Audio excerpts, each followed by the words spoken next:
Hey guys, and welcome back to another one, and today I'm going to share with you my review of the latest machine available from Minix, which is the Minix Neo U1, and spoiler alert, just a awesome machine. Now that being said, with no further ado, let's go for the video. Hope that you guys enjoy it, and I'll see you in a few seconds.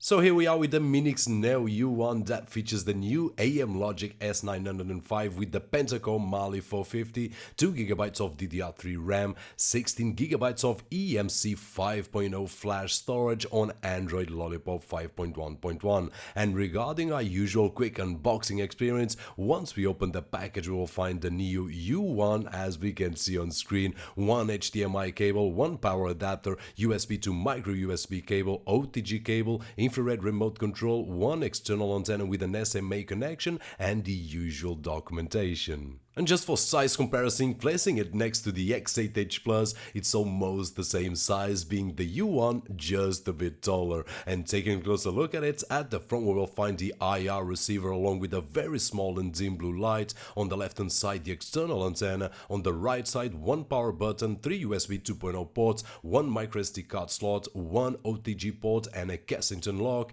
and at the back one headphone jack, one microphone jack, one HDMI 2.0, one optical out, Gigabit Ethernet connection and one power input jack. On the top that Minix logo, and finally at the bottom 4 rubber feet. And regarding the remote control included, it is a infrared remote control and works fine for the basic usage, but for a better experience I always advise any wireless remote control such as the Minix A2 Lite. And once we turn the device on, we will have the Minix Metro UI launcher, which is very well known here on the channel. We'll also have the cleaner launcher that can be customized, but as always we can install any launcher that we prefer, and on my particular case the KK KitKat launcher is still my favorite launcher at this time. And one other feature that is no surprise for us is the online updates on the Minix machines, and the U1 is no exception. Online updates out of the box, which on my opinion of course is just great. And now taking a look at some benchmarks on this speed test, we are getting 111 megabytes on reads and 78 megabytes on writes, which is just great. I'm really happy to see a huge improvement here. And on the network speed test using a power line adapter, we are getting on Wi-Fi 76 megabits on download and 20 on upload, and on the Ethernet connection 100 megabits on download and 20 on upload, which is basically just maxing out my connection.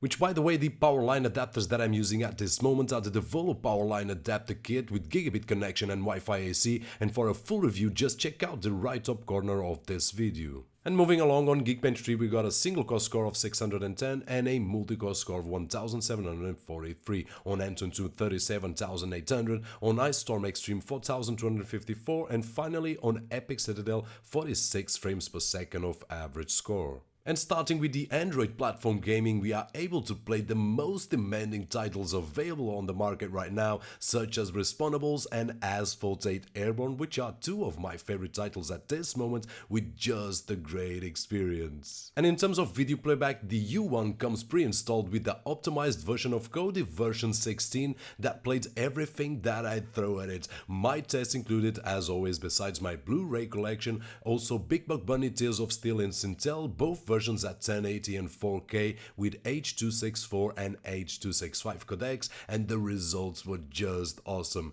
And also, as the U1 is capable of playing 10-bit video files, I tested out with two Samsung samples, Iceland and Dive into the New World, and once again great results, making the U1 the first machine that I've tested so far capable of playing this kind of file. And by the way, all credits due are down below on the video description. And for those of you that are wondering, hey Robert, what about game stream? The answer is yes. The U1 is totally capable of streaming RPC games at 1080 60 frames per second with great results. And I tested out with Grid Autosport and Shadows of Mordor, and as you guys can see on the screen, the experience was just great. And finally, on the Airplay test, once again no surprises here. The U1 was capable of streaming content from mobile devices such as the iPhone 4S and the iPad mini tiny with Retina display, and the most demanding, that is to stream high bitrate files from the iMac, such as live slideshows from the Photos app, like magazine style sliding panels and vintage prints. The video and audio playback were just perfect, and even streaming videos such as the Apple events, there was no problem at all for the U1. So in conclusion guys, things that I did like the most were the usual build quality of the Minix boxes,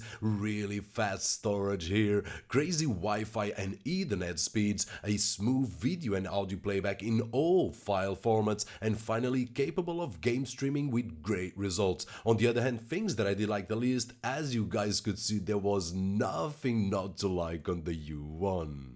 And that is it, we have reached the end of another review, this time the Minix Neo U1. Hope that you guys enjoyed the video, and if you did so, don't forget that usual thumbs up. My name is Roberto George, and as always, I'll see you on the next one.